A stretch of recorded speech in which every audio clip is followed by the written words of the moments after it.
Welcome to Syncreate, a show where we explore the intersections between creativity, psychology, and spirituality.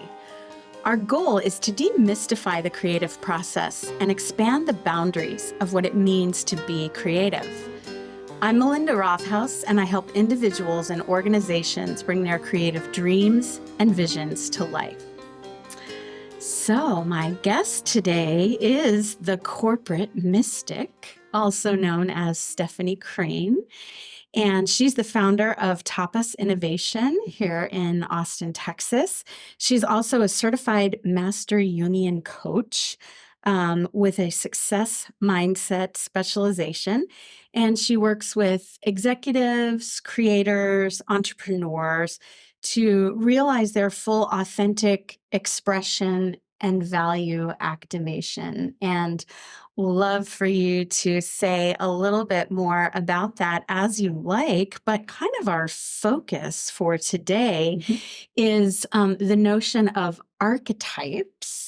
And I want to get into what that means. And specifically, you've developed a corporate persona archetype test. Yes, I have. Which I've taken, and we'll kind of get into the meat of that. And so kind of figuring out, what kind of roles you play in a professional or work context. Yes. So I think maybe a good place to start for people who may not be familiar is, what is an archetype?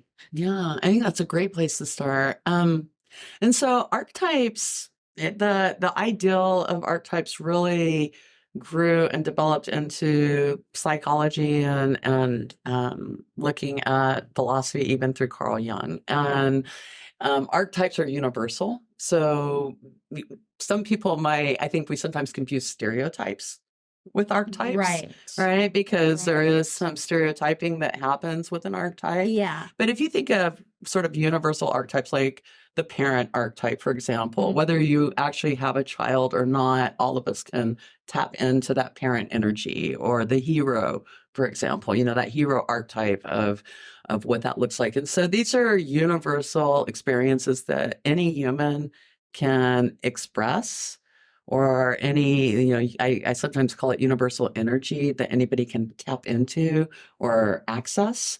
And we see them throughout, history and mythology and stories and all of that. These archetypes get brought up for us to learn from. Yeah. And they're, as far as kind of Carl Jung, who sort of came up with this idea of archetypes, they're part of the collective unconscious. They're these kind of universal structures within our psyche, and they're helpful because they can allow us to maybe bring out certain aspects of our being in different ways at different times. So it's not like you just have one Correct. that you relate with, but maybe at a certain point, it's the parent, as you mentioned. At another point, it's the lover, the leader. There's so many different ways that these can express themselves. That's correct. And yeah, what happens often is early in our development, very young in our development, our ego as it's developing, which is a very important part of who we are. And our ego develops to help us survive. And it will sometimes attach itself to a particular persona or so that you maybe always show up as the parent. You're always taking care of other people's needs and not your own. And so the ideal in working with like universal archetypes is to be able to open yourself up to the fact that as a human, you have access to any of those archetypes. And sometimes through conditioning or through survival needs, trauma, various things that happen, we get very attached into specific personas. And then that's, all we express. And then so maybe from an early age, somebody told us, oh, well, you're so ... whatever it might be. Oh, you're so sweet and kind, or, oh, you're such a good athlete, or you're such a good this or that, or maybe sometimes negative as well. And we internalize that. Yes. And we kind of take it on as our identity, when in fact there's, such a broad palette to who each of us are. It's a combination of what we take on, and then also what we're actively pushing away. Yes, and what we're resisting. Exactly. And that gets into kind of the shadow space of, you might not even be aware of certain behaviors that you exhibit or certain things that you push away. And a lot of this comes back to sort of these archetype expressions. Yeah. So, given that this episode is coming out around Valentine's Day, we kind of wanted to play with some of those, and specifically, there's an archetype of the lovers that comes out of the tarot.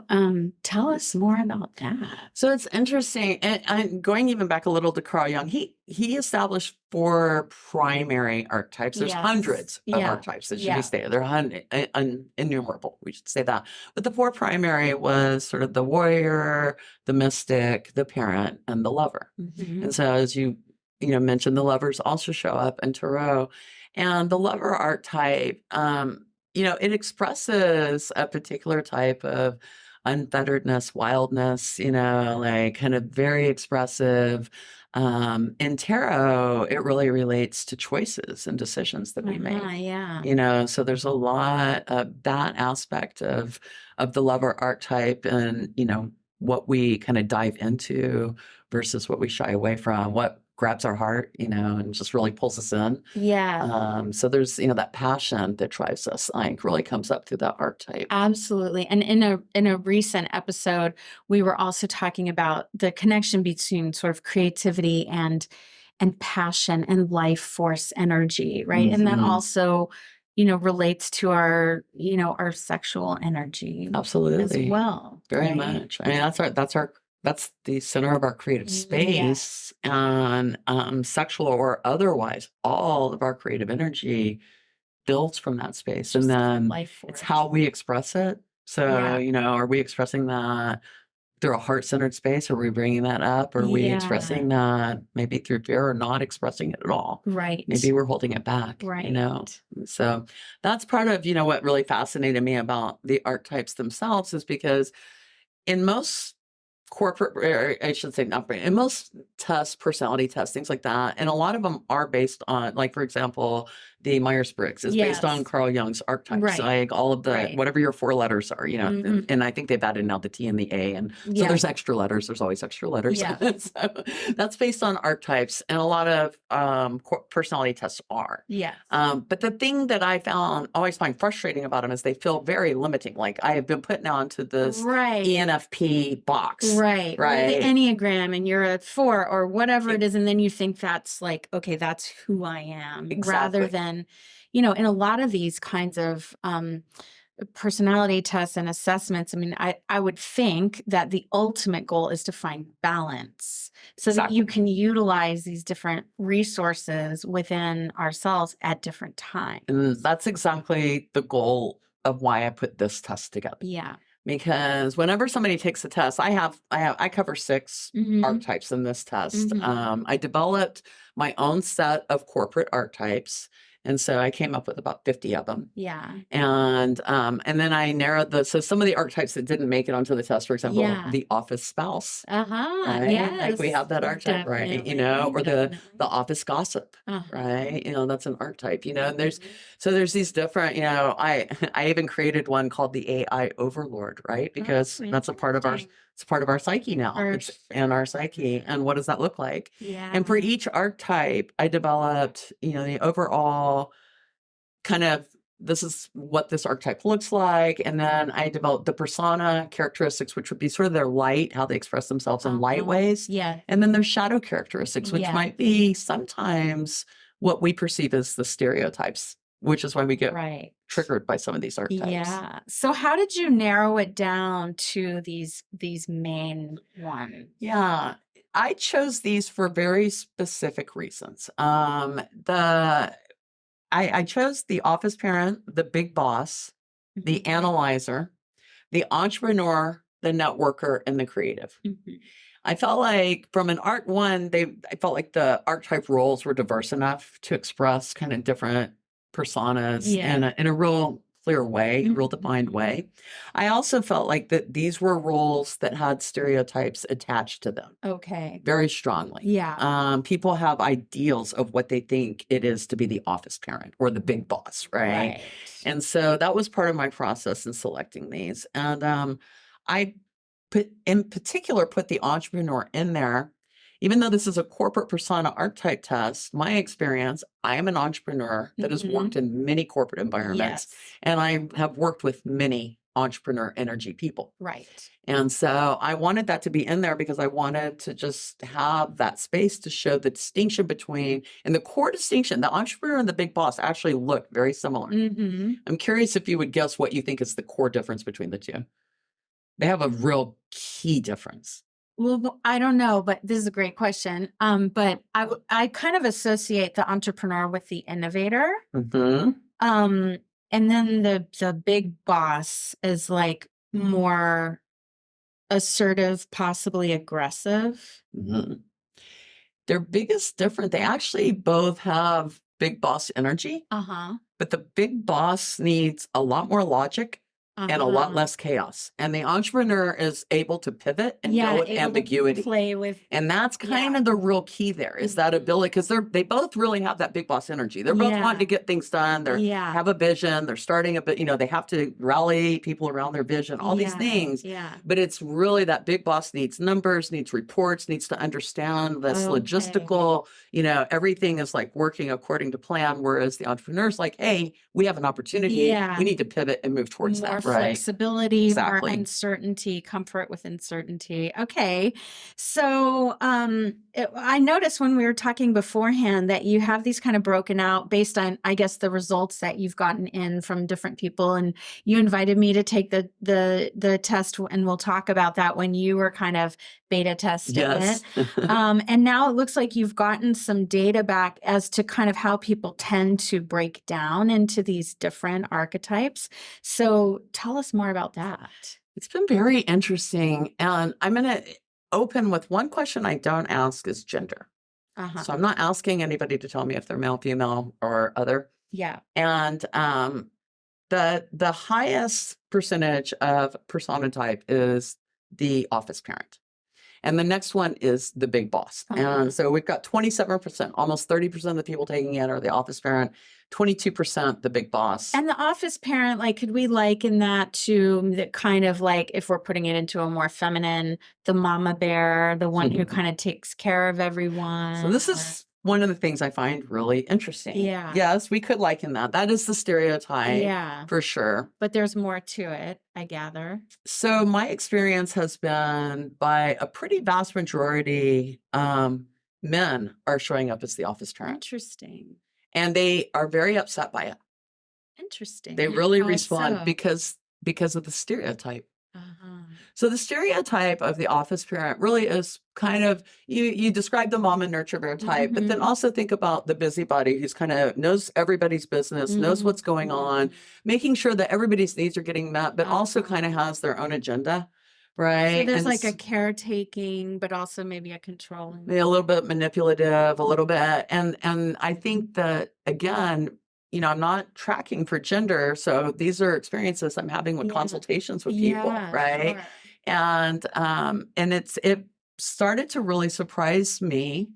I would say that more than 60% of that 27% is male. Interesting. And what's also interesting, I chose images to represent these archetypes, and I used AI to create them.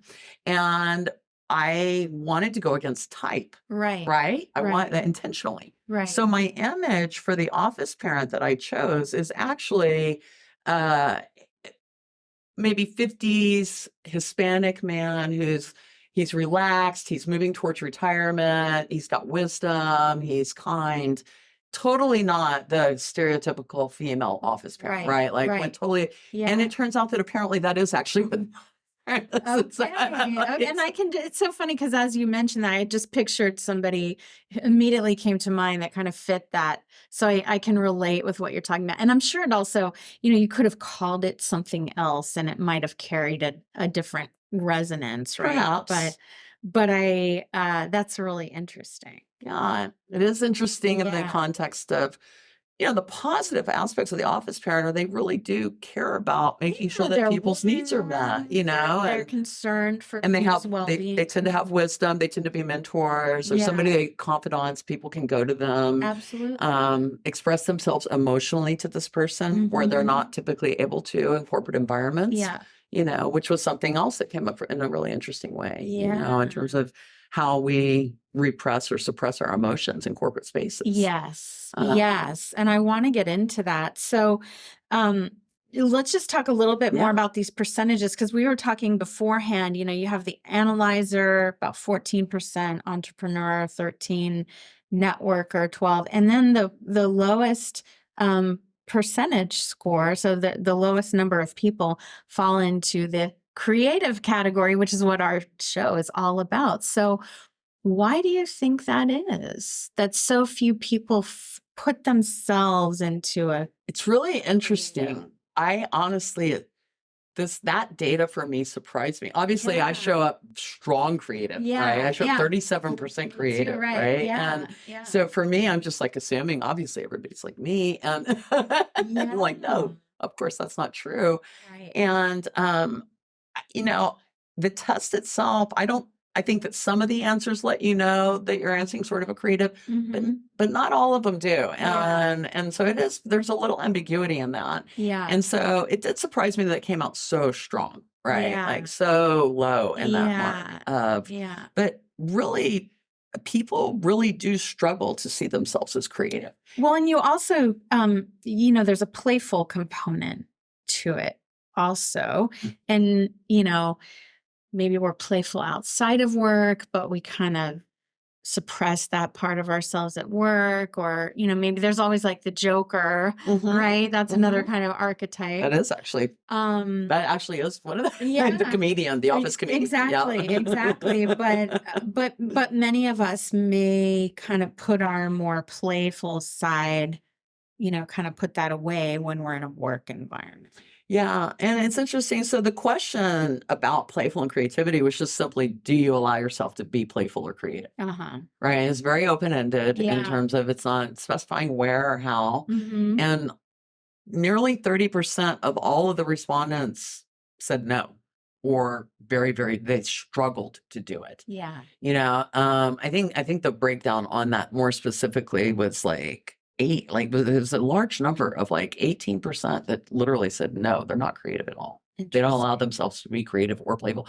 And so it wasn't qualified at work, even though they're taking a corporate test. Most of the questions that are asked are really more generalized. They're not specific to like how you act at work. They're more just like, how do you act? How do you show up in the world? Yeah, how do you show up in the world? And so it surprised me. It really did. Yeah. But, go ahead. Oh, well, I was just going to say there's also kind of this, sort of logical versus emotional, or sometimes we might use the language of sort of left brain versus right brain, something like that, which is an oversimplification. But tell us a little bit more about that. Like, what place do emotions have in the workplace? Yeah, it's a really good question. Yeah. Well, we've been told none. We can start there. Traditionally, we've been told that, emotion. Messages I have been given are all emotional problems in the workplace can be solved with a process. Right? So if you're having an emotional breakdown in the workplace, it's obviously a communication issue. Let's build a process around it. These two people don't have to talk anymore. Boom, problem solved, no more breakdown. Okay. And if it were so easy, if it were. Because emotions are real and they're visceral and they're messy, and you can't always put them in a nice box. But about 30% of my respondents do. Yeah.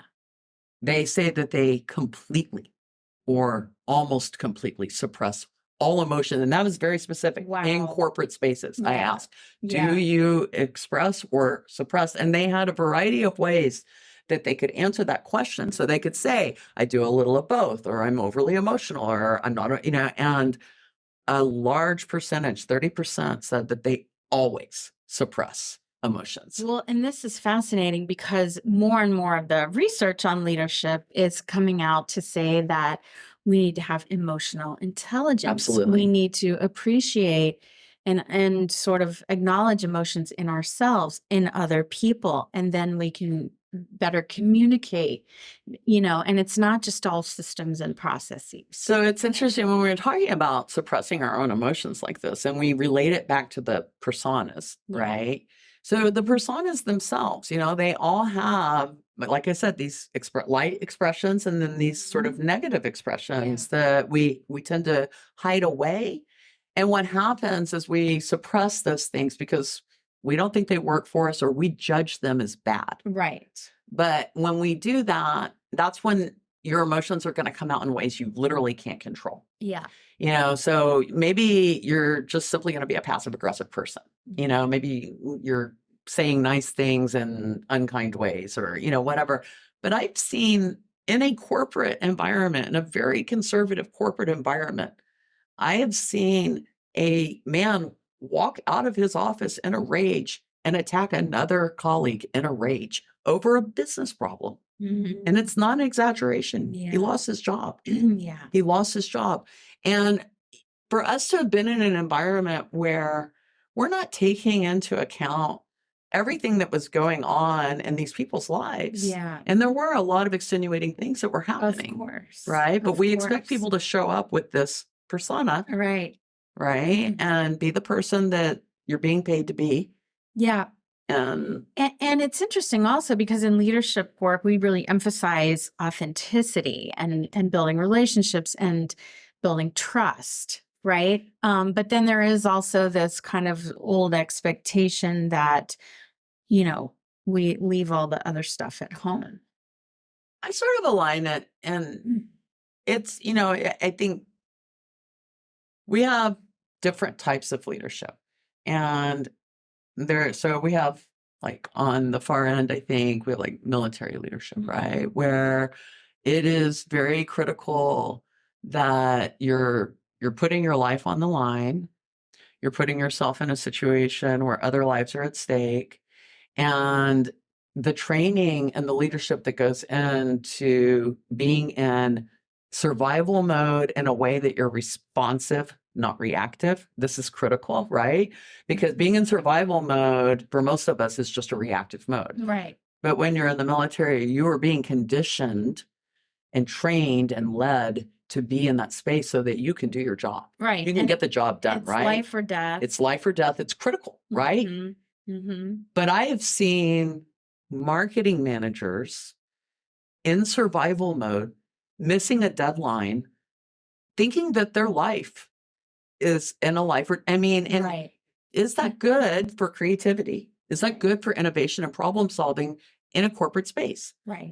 Do we need to be in survival mode in corporate environments at all times? Exactly. And I think that we have sort of taken certain aspects of certain types of leadership styles that work very well in certain environments, and we've applied them into other environments, and they just don't work the same. Right. And I think there's a shift in progress, but we're not quite there yet. I also want to make a point to say that I believe that the military leaders have very strong emotional skills in what they're doing. Mm-hmm. It's just how they're prioritizing and how they're able to utilize that. And, it's interesting. Mark Cuban did a podcast interview a couple of months ago, and they asked him, what's, as an entrepreneur, what's one thing you would wish you would have learned or changed? And his answer was, I wish I would have been more kind. Yes. Right? I wish I would have been more kind. I didn't have to just be such an animal, really. And I think that that's relevant to sort of how we've been conditioned to be leaders in our society. Yes. That's we have to demand, we lead from a space of fear. It's very dictatorial in many ways, but. And the research shows that is actually ineffective. It is. And we're starting to learn that, that it's those soft skills that actually make all the difference, that make people want to go above and beyond. That the leader has your back. There's a sense of trust. We're a team. We're in this together. Efficiency and productivity go way up under those sorts of standards. Substantially. The Microsoft CEO, Satya Nadella, right? My favorite quote from him: soft skills are hard to learn. Yes. Right? They're not so easy. Yeah. And they're not. And the thing is we have kind of a generation of leaders that really haven't been taught them. Right. And I'm a big believer, like nobody ever wakes up and says, God, I want to start a toxic business, or I want to be a crappy middle manager. Like, I can't wait to get there. It's like, no, we want to be successful. We want to build successful things with healthy cultures. We want to, we want to leave a legacy. We want to have purpose in our life. For sure. And we have to often overcome the coping mechanisms and survival skills that we learned from a very young age that may have worked for us up to a point, but then they're not going to necessarily work in a leadership role. I think it's a combination of that and the fact that we have poor leaders being trained by poor leaders. Yeah. And so really it's a lot of people that have been conditioned into a management mindset, which is, it has its place, but I believe in managing things. So I believe in managing money and time and projects and processes. I don't believe in managing people. I believe you lead people. People should be able to manage themselves. I've never, all the people who have ever worked for me were actualized adults. Yeah. And that could be trusted. And that was the expectation, and I always found that it's been interesting. I've definitely hired people who were, I've always worked in creative spaces and marketing and sales and things like that. And I have a lot of skills. I'm a graphic designer. I have a lot of creative skills, but I've definitely hired people who had skills I didn't have. Of course. Absolutely. What you want to do, you need to complement your skill set. Well, correct.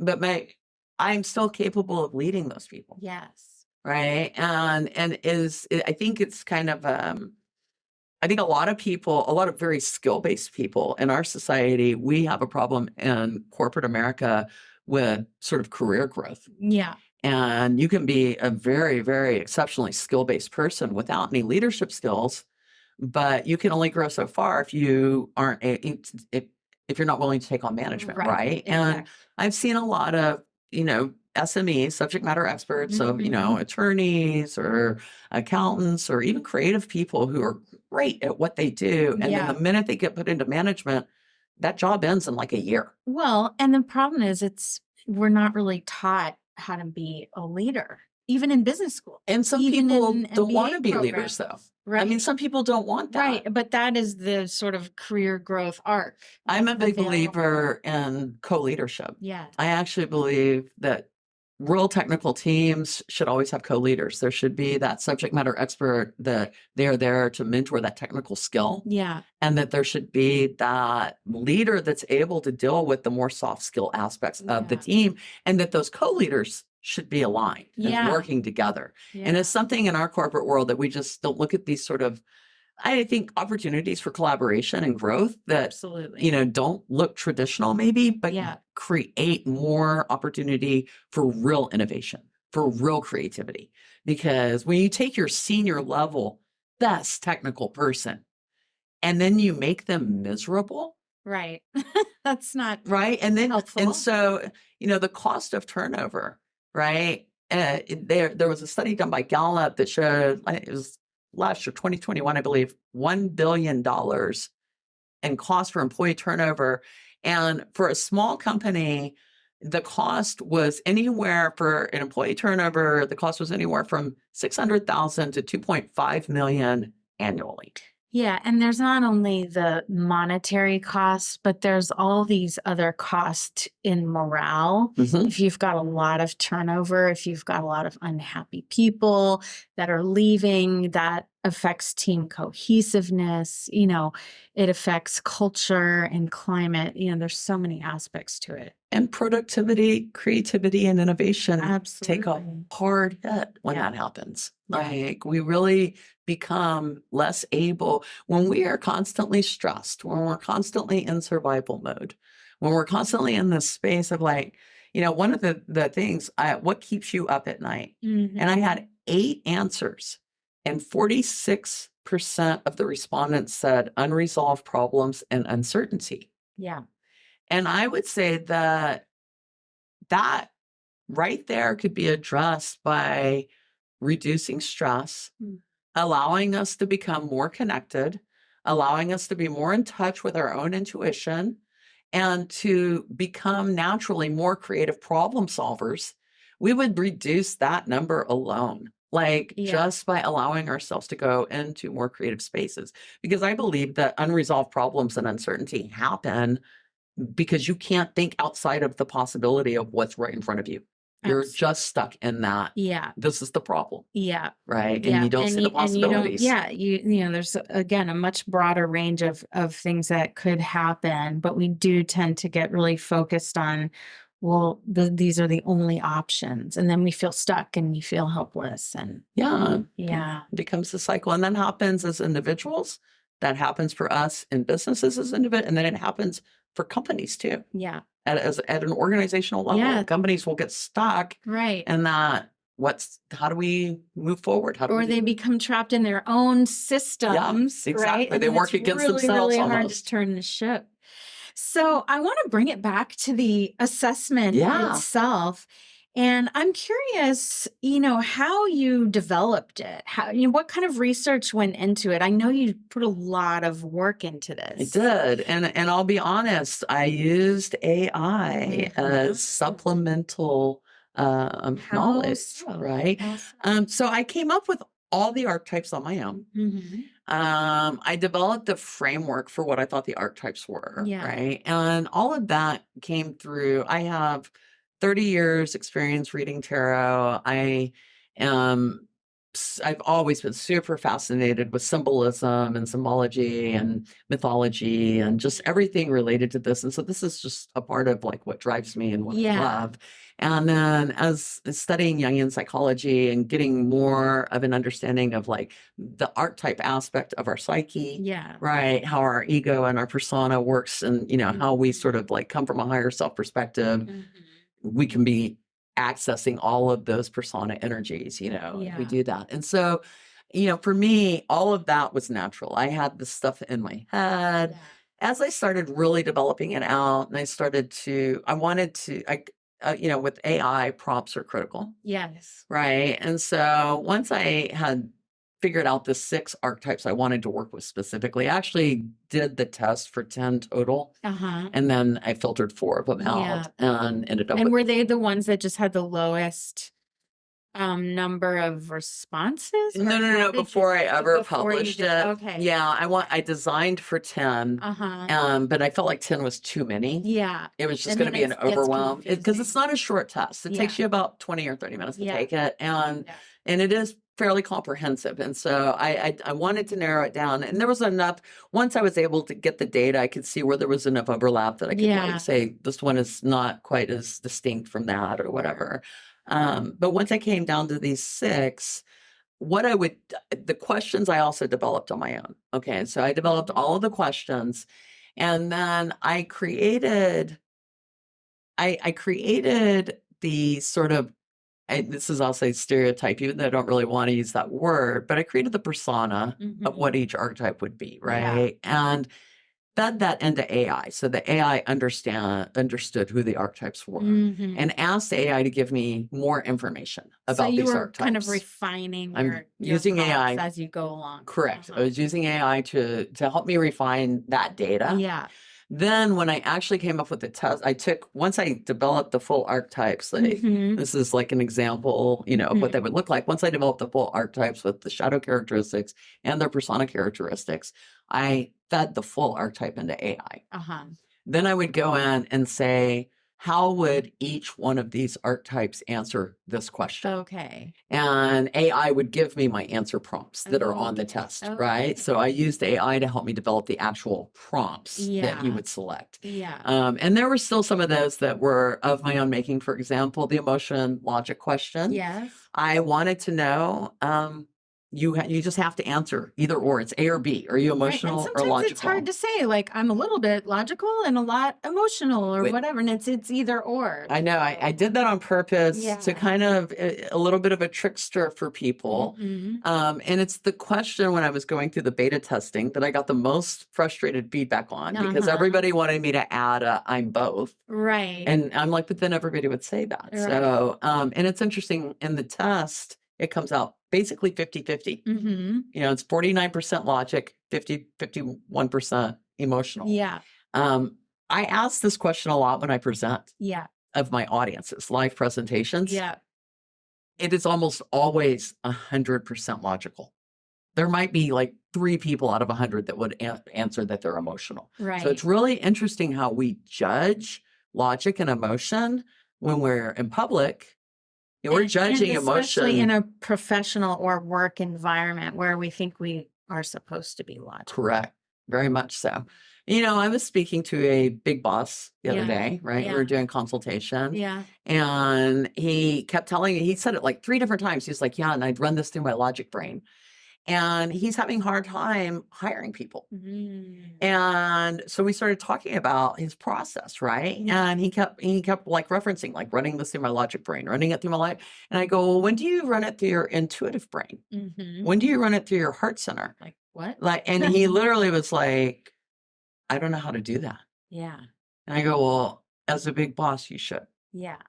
Because the reason he can't hire, and he said it point blank, he doesn't trust the people he's interviewing. Well, the reason he doesn't trust the people he's interviewing, he doesn't trust his own intuition. Exactly. Therefore, he is projecting that lack of trust onto the people that he's interviewing. He's always going to hire the wrong person. Mm-hmm.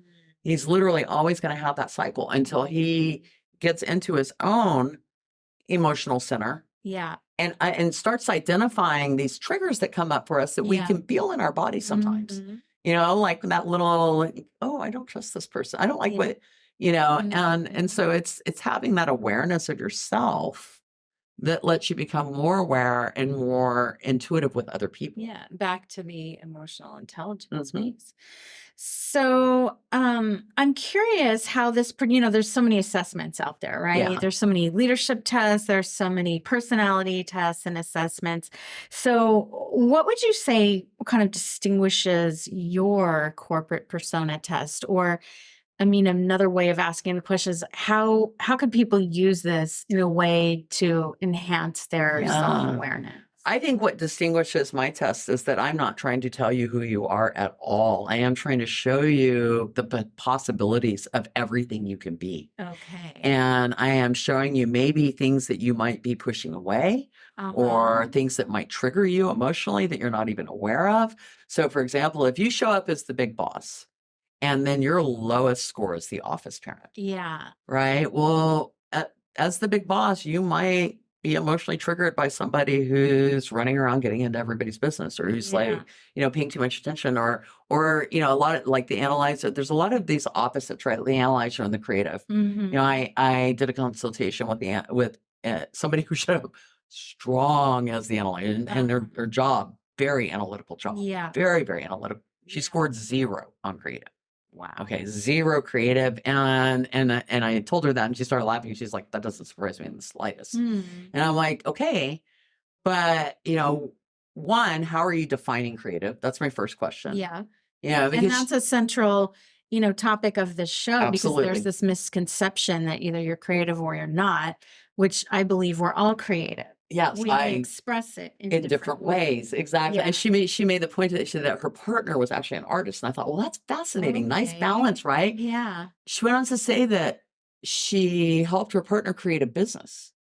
And I go, well, that's quite creative. Yeah. Entrepreneurship. Is creative. That is quite creative. Mm-hmm. So, it's again, like really helping people see that how they're defining themselves is a lot of times the conditioning of how, again, either through early life or even, throughout our life, you go into spaces, you start to pick up the value systems of the spaces that you're in. Yeah. And as people, we're trying to adapt. Sure. And so we're negotiating our values too. It's important. We have to. Yeah. We're negotiating them through our whole life. Yeah. Right. And in these spaces where we're doing that, if we know our values, if we are real clear on what they are, so important, then we can negotiate from a space where we're not going to put ourselves in jeopardy, or we're not going to dishonor ourselves. Or we compromise can compromise our own values. Yeah. We can still, be willing to kind of say, okay, this is the value system of this space, and this is my value system, and this is where they meet together, and this is where I need to create boundaries. Right. And that can happen. Or even for job seekers, what in coaching, whether it's leadership, career, whatever it might be, we do a lot of work around values. And that's so important because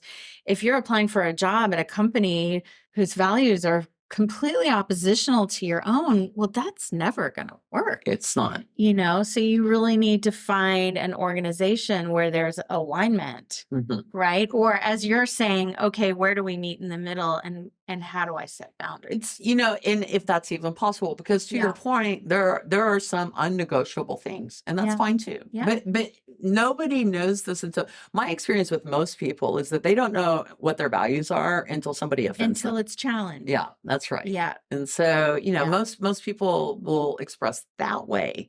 But that's why I talk about value activation. Yeah. Because I am very much about how do you proactively activate your values so that you're expressing them naturally all the time? Yeah. And it's authentic, and you're not apologizing for your values. Yeah. You own them and you're okay with that. And to me, it makes it so much easier to make choices about my own life. Yeah. And in business, when businesses have truly activated values in business environments, so business values are a little different than individual values, right? But values in business environments for a long time have not really been, I would say, they're like words on paper. They're not kind of given lip service. Yeah, they're not always deployed, right? They're not always, what I would say, modeled. Right. And so leadership drives culture, and culture drives your brand.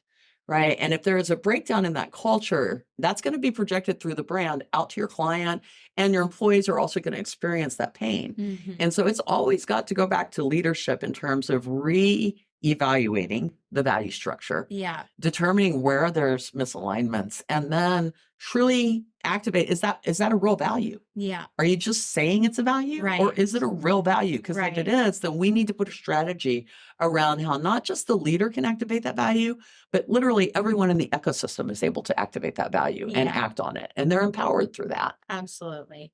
So important. It is critical. It is. So we've talked a lot about some of the archetypes, like the big boss and the office parent. We've kind of touched on the creative and the entrepreneur, which you and I both score highest in. We do. And so just using maybe us as a guinea pig, since our scores are quite similar, not exactly the same, but so for somebody who scores high in creative and entrepreneurship, let's get into what is the shadow side? What is the learning? What are the ways that we're not necessarily showing up, or how could we utilize our potential better? Yeah. I'm curious what you would think, what feels like shadow for you in the creative space. Yeah. So something that I've really worked with for a long time, I work with a lot of leadership clients using an assessment called the Leadership Circle Profile. And it looks at both kind of what's considered creative leadership competencies, positively correlated to leadership effectiveness, and then sort of reactive strategies, which are, in summary, kind of complying, protecting, and controlling, right? So people pleasing, moving toward, moving away, being distant, critical, maybe arrogant, and then controlling is like moving against, micromanaging, perfectionism, overly ambitious, things like that. And then there's different subcategories. So when I was first taking that assessment, I scored higher in one aspect, not in people pleasing in general, but in passivity.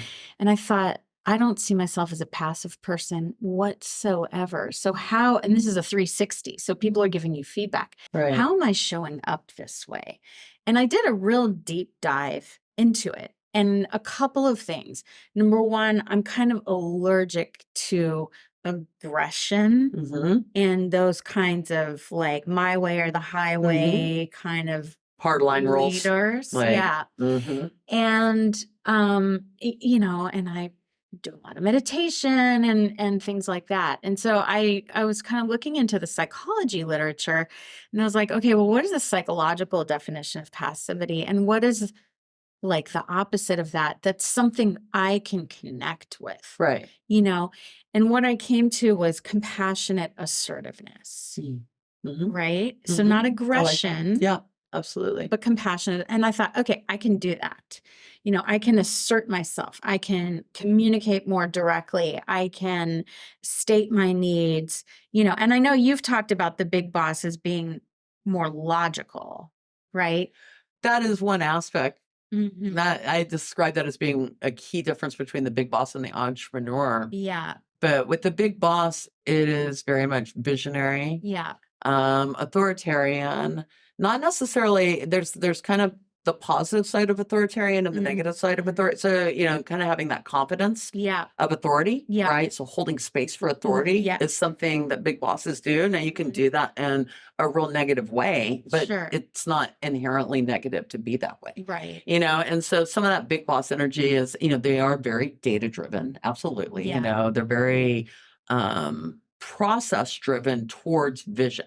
Yeah. Right. So there's a key there, right? Yeah. Where they can see out, they can see possibility for sure, but then they have a very logical step process of how they're going to get there. Yeah. Right. And Yeah. so those elements, and more constrained, more conservative, generally speaking, they tend to be a little bit more conservative in their decision making. Yeah. And, even by far the big bosses show up typically low on creative. They really do. Yeah. Quite frequently. Yeah. Those two roles tend to be opposite each other quite often. Not always, but quite often. For us, it's true. For us, we're both high on creative. We both score low on big boss. Yeah. Yeah. So I'm conscious of time, but I'm feeling moved to ask you, like, what's the biggest thing you've learned in developing this test, getting results back, working with people on it? Yeah. The biggest thing I've learned, this has been an incredible learning experience overall. And I think the biggest thing I've learned is about my own biases. Whatever stereotypes I held in the process, whatever things I thought might show up. I thought, for example, that we would get way more women as office parents, and that was not true. Most of the big bosses are women, actually. Like it just is very interesting. Those aspects of just how we perceive things, how I perceive things. It's expanded and allowed me to understand the real challenges that people are dealing with. They're really struggling, and they want to break out of this conditioning. Like, so many people really feel it, and they feel the constraint. And like it says, they're uncertain. They don't know how to solve this problem. Yeah. And so there's a lot of work to do out there to help people not just heal emotionally, but then really kind of embrace like, we have so much stigma to reduce around emotional care, mental health care, emotional behaviors and how we perceive that, emotional strength and what we think that looks like, and there's just a lot of work to be done there. And so this, for me, has just given me so much data to understand even myself better, honestly. Just through looking through the lens of others. Yeah. And I think any kind of assessment like this, it's a tool for greater self-awareness and then ultimately, self-development. That's the goal for it, really. Is ideally, I want people to be able to look at this and go, wow, okay, so I showed up as the creative and my shadow is the big boss. But wow, how powerful could I be if I was a creative big boss? Yeah. Like, oh my God. And embrace, and that's the thing, back to kind of bringing it full circle around archetypes. We can draw on these different energies and these different roles at different times. And the more we broaden our palette, the more resources we have available in any given situation. That's absolutely true. We do not have to be stuck in these persona types at all. Yeah. We can be fully actuated humans, and all of that universal energy is available to all of us. Yeah. We just have to have that awareness and then the ability to tap into it. Exactly. So how can people find out more about the assessment, about your coaching and leadership work? Where can they find you? Thank you. So I am on Instagram. I am corporate_mystic. And my website is Tapas, Tapas Innovation.com. The test pops up right on the website. You can also access it from my Instagram feed. And I post a lot of content every single day. So there's a lot of really good information out there for people. I'm really trying to help people raise awareness that we can make changes, even if it feels like we're shifting the Titanic.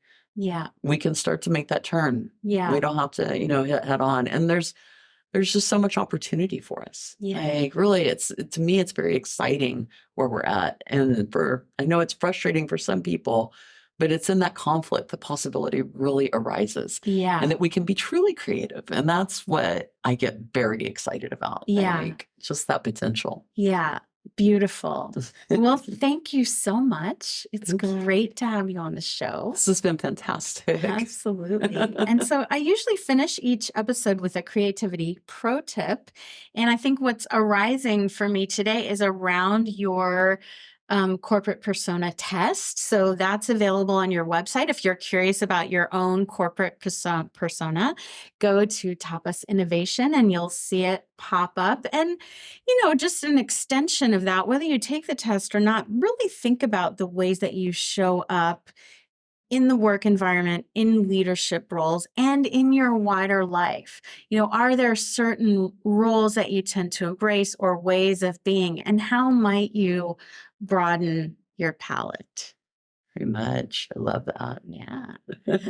At Syncreate, we're here to support your creative endeavors. So if you have an idea for a project or a new venture and you're interested in our help, please reach out to us about one-on-one coaching or join our 2024 Syncreate coaching group starting in April.